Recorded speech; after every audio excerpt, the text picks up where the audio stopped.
9. A mob racket.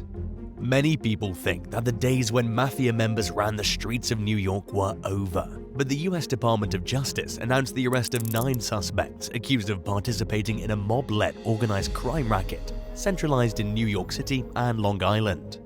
The news came in August 2022 with a list of names of those indicted, including a police detective who helped protect various illegal gambling parlors. These lucrative, illicit businesses operated under many fronts, including a cafe, a soccer club, and a business called Sal's Shoe Repair. In addition to the Crooked Cop, the list of suspects included high-ranking members of the Bonanno and Genovese infamous crime families of the American-Italian mob, known as La Cosa Nostra.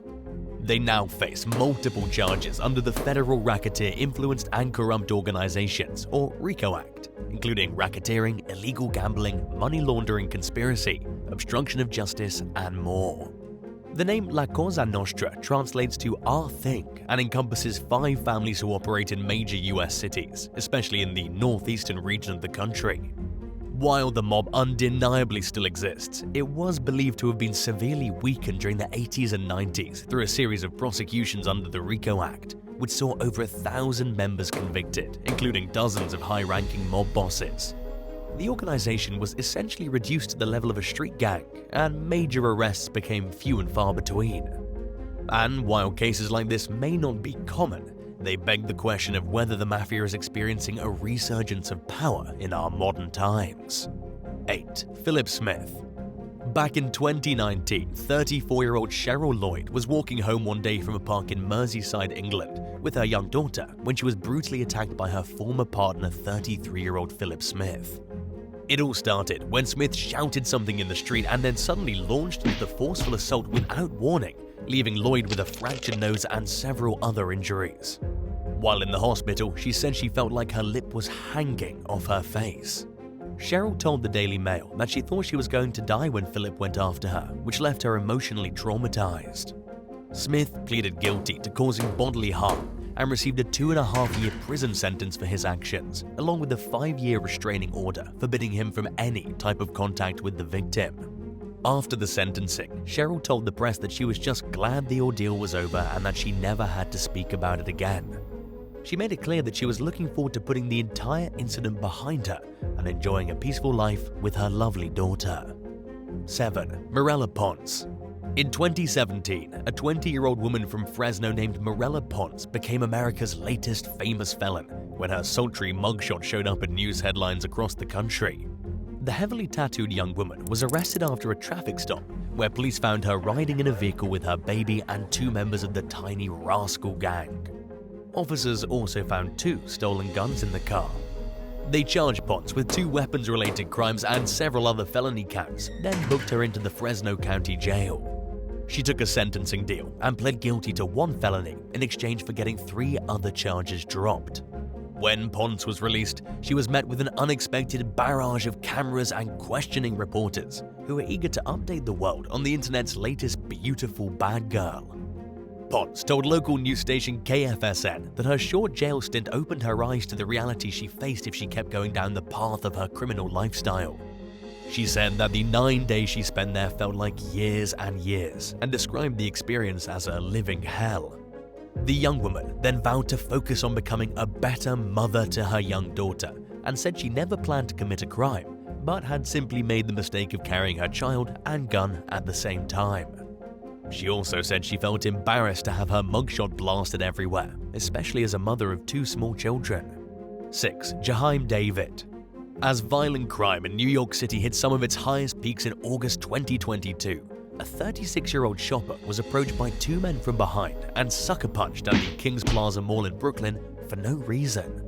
The victim was waiting in line at a store when his attacker struck him in the face and knocked him out. He fell face down onto the floor as the 2 suspects walked away. Moments later, one of them turned and went back, as if to check and make sure that he had done enough damage to the victim.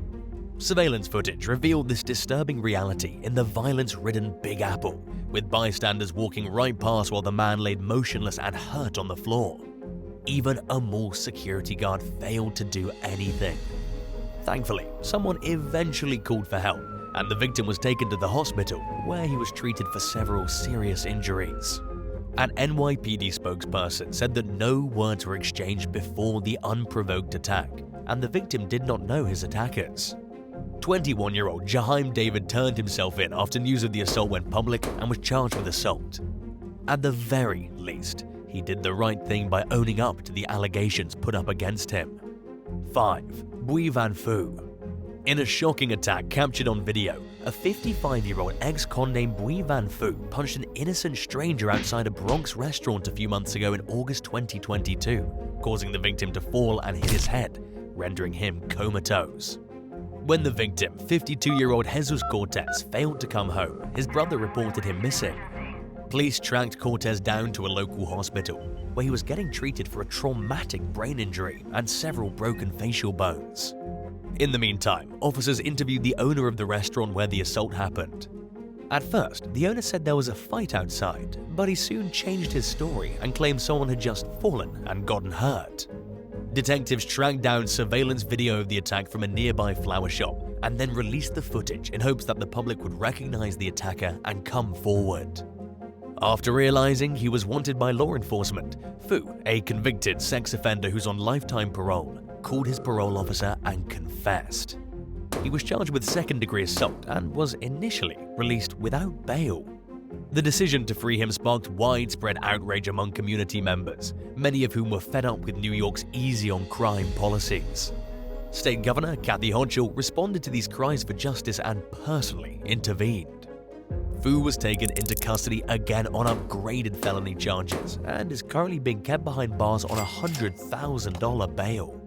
His defense attorney has since described the case as being overblown, but many people feel differently and are holding their breath in hopes that the suspect remains behind bars for a very long time. 4. Gangsters versus gangsters. James Whitey Bulger was a notorious crime boss who made his living committing crimes throughout Boston, Massachusetts. He led the predominantly Irish-American Winter Hill Gang and was pretty good at it, judging by how many decades he got away with his crimes. Bulger fled the area in 1994 at the age of 65 after learning the FBI had a pending RICO indictment against him, and then remained on the run for 16 years, landing him on the 10 most wanted fugitives list, second only to Osama bin Laden. He was finally captured back in 2011 at the age of 82 and was put on trial for 19 murders along with racketeering, money laundering, and extortion charges. During the proceedings, it came to light that Bulger had been an FBI informant since 1975, and that the agent he interacted with turned a blind eye to the Winter Hill Gang in exchange for useful information about other criminal organizations and activities, including the Italian Mafia. Despite his help to law enforcement, Bulger was convicted on 31 counts and received 2 consecutive life sentences. Just one day after transferring institutions to the Hazleton Penitentiary in West Virginia in 2018, he was bludgeoned to death by 3 inmates. While the families of the people Bulger victimized throughout his criminal career weren't upset about what happened, authorities were determined to hold the career criminals' attackers responsible for their actions. In 2022, former Mafia hitman Fortios Freddy Gayas, 48-year-old Paul Paulie DeCollegiero, and 36-year-old Sean McKinnon were charged with conspiracy to commit first-degree murder in connection to Bulger's death. The U.S. Attorney Rachel Rollins described the incident as one of the truest of ironies and expressed the Justice Department's solidarity with his victims despite the decision to hold his killers responsible. 3. Jack Ferguson. A man and a woman were walking with their 1-year-old baby in North Shields, England one day in 2022 when they crossed paths with a drunk, angry man that was shouting and throwing beer cans at a random woman. They tried to quietly walk away, but ended up catching the man's attention and became the focus of his abuse. The suspect started threatening the couple and then brutally assaulted them both, punching the male victim onto the ground. After a struggle, the female victim managed to pull the suspect off her partner before getting struck on the side and back of her head.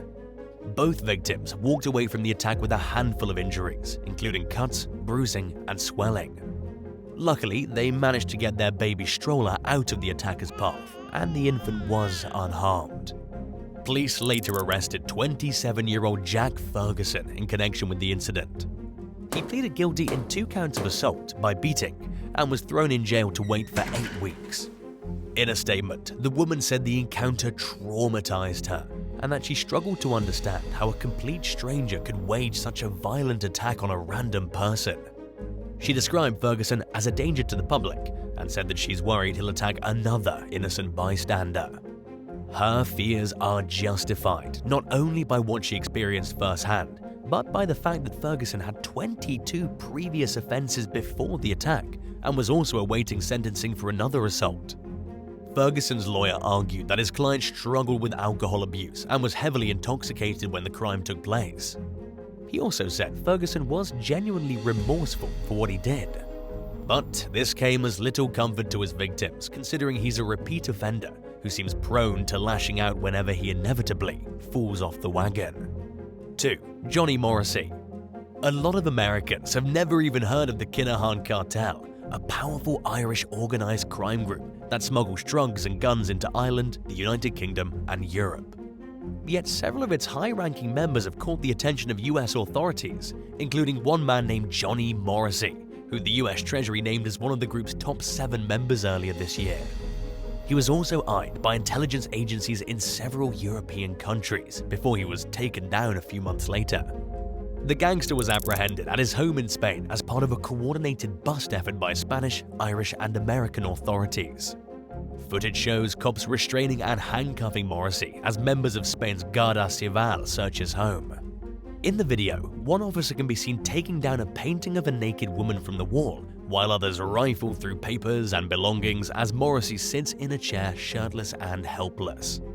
While authorities have yet to announce any formal charges, he's being held on suspicion of money laundering and other crimes following an investigation that spanned over 2 continents. A woman who was at Morrissey's house during the bust was also arrested. Because any non-trial court proceedings in Spain are typically kept under wraps and out of public, very few details have been released.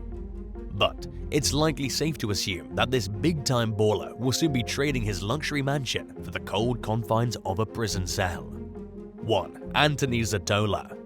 Mafia boss Sylvester Salidaz Zottola was getting some coffee at a McDonald's drive-thru in the Bronx in 2018 when he was suddenly hit by a hailstorm of bullets. The 71-year-old died on the scene, and police quickly zeroed in on his 41-year-old son, Anthony Zottola, as their primary suspect. They charged him with orchestrating his father's murder and accused him of paying a hitman $200,000 to carry out the job.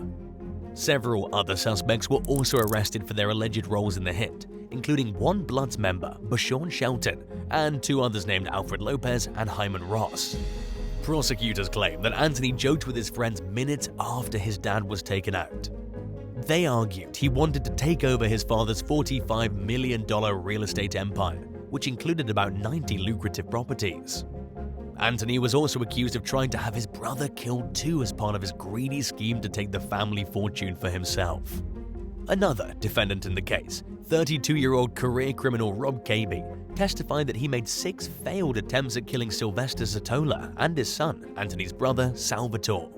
Cabey's damning claims came as part of an agreement with federal authorities to assist in the case in hopes of receiving an easier sentence. He's currently being housed at a facility for cooperating witnesses during the ongoing trial. In the meantime, Anthony Zottola's lawyer is trying to pin the murder-for-hire plot exclusively on Bashawn Shelton, who's already pleaded guilty to his role in the paid hit as part of a deal to avoid getting a life sentence. The outcome of the case remains unknown as time goes on. Thanks for watching. Would you rather get mugged or testify against a gang member in court, knowing that it could put a target on your back? Let us know in the comments below and don't forget to subscribe. See you next time.